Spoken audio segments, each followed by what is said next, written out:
ye first the kingdom of God and his righteousness, and all of those things shall be added unto you. Magandang oras mga katiyats, mga kababayan. Meron tayong natanggap dito na pinadalang pictures ng mga markers. Maganda ito, legit ang kanyang mga signs na narito. Okay, itong una ay kung tingnan natin to sa malayo ay parang mukha ng tao. Pero paglapitan natin yan, ang makikita natin ay ito. Ito ang kanyang itsura. Merong dalawang V, W siya tingnan. At merong tatlong dash, short line. At merong parang patch ng semento. Okay, tingnan natin ng iba. Ito naman ay arrowway, pointer ito. Kung ito'y malapit doon sa mukha, yung parang mukha, kasama yan sa disenyo ng nitong tinatawag na mga countersigns. Hindi kasi pwedeng iisa lang ang sign na makikita sa area, kasi kung iisa lang, kahit yung mag-recover niyan ay maligaw. Kaya kailangan ng 3 o hanggang 4 na countersigns. Ang mga countersigns, magtuturo yan sa isang lugar kung saan na yun na yung final digging site.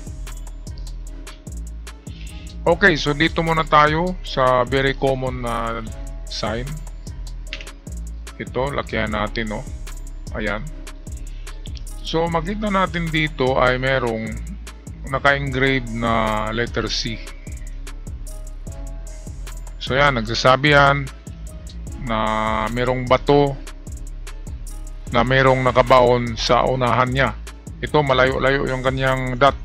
At ang kanyang dot ay hindi lang bilog yan, kundi arrowhead din siya. So tama yan. Ang ibig sabihin nito ay nasa ito na direksyon. So kung ito yung bato na minarkan, ibig sabihin malayo-layo siya. Ito yung distansya niya at ito. Kunin natin by inch. B, tingnan nga natin ang layo nito. Ito at saka dito. Ang layo ng dot tsaka C. Okay, dito pala tayo magbase dito. Ito.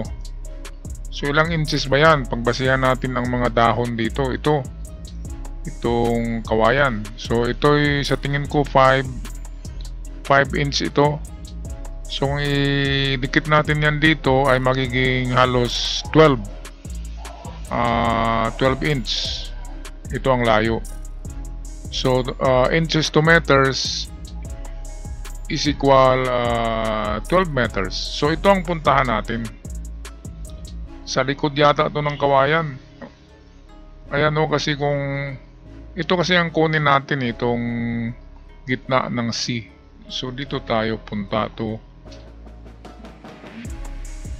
Ito na direksyon, no? So sa unahan ng kawayan, merong kawayan kasi sa likod. 12 meters. Sabihin natin 11 to 12. Yan.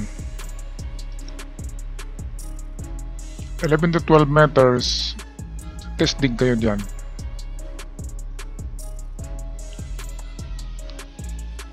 So, depende yan kung anong sukat nyo dito sa actual. Diba? Yan ay estimate ko lang na 12 inches.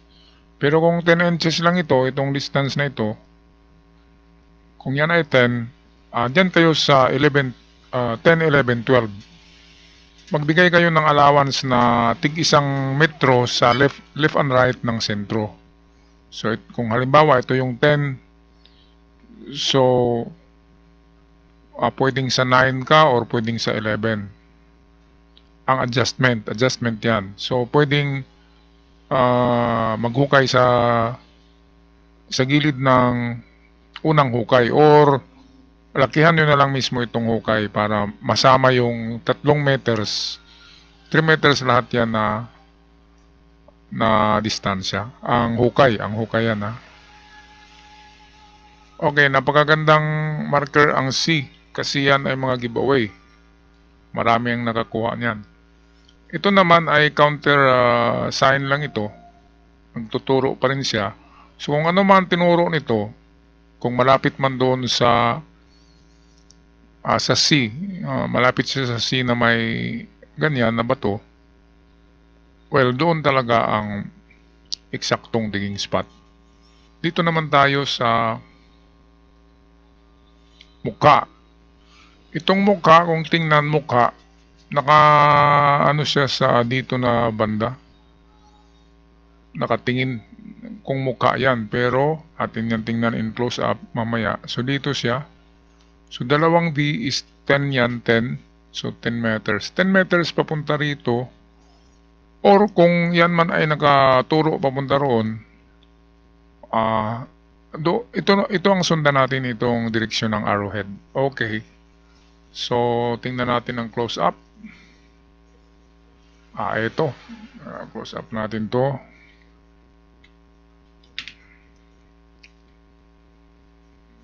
Ayan. So meron siyang visible na putol-putol siya, ito.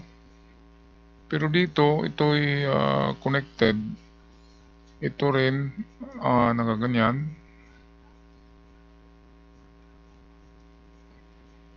Ayan. At merong visible na tatlong gas. Dito ay parang natural na lang to, kasama to nitong mga ito. Marami diyan, maraming bilog-bilog. Ito ang aking napansin. I-try nyo lang pagpukpok yan kasi maputi. Baka semento yan. At baka merong ano diyan, diamonds, di ba?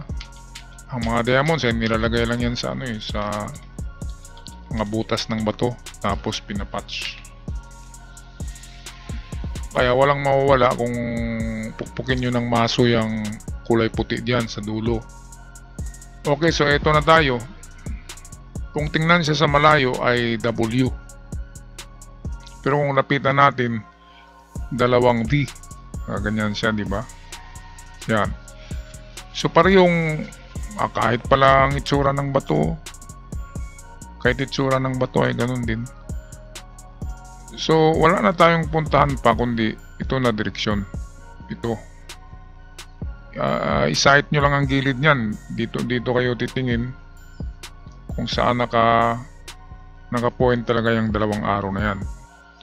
So lagyan nyo ng ng linsa, nylon. Ganyan nyo, guide yan.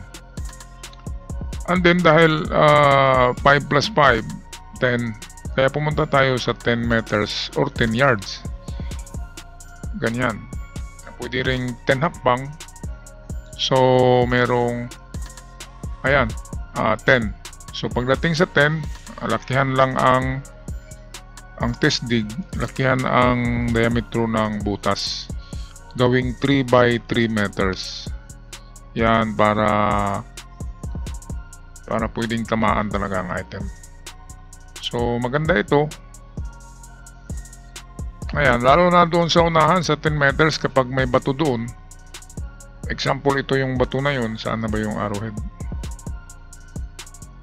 Halimbawa, ito yung bato na yun sa unahan na tinuturo ng dalawang D. So ibig sabihin sa front ng bato na ito. So pwedeng dito lang sa front niya kung ito yung tinuturo. Pero hindi didikit, hindi malapit sa bato kasi mahuhulog ang bato. Lumidistansya yan. So sa harap pwedeng 2 to 3 meters sa harap ng bato na yan. Okay, so magandang marker ito, lalo na itong C, napakaganda. So ang direksyon sa paghanap ay dito. Maganda kung meron kayong diyan, kahit dowsing rod lamang. Nag-order na pala ako 5 pares ng dowsing rod. Yan ay ngayong Pasko. Pipili ako ng masugid na subscribers. Kailangan ay palagi lang talagang mag-comment para mapansin ko ang mga pangalan nyo Marami na tayong napadala. 3 taon na ako nagpapadala ng mga dowsing rod.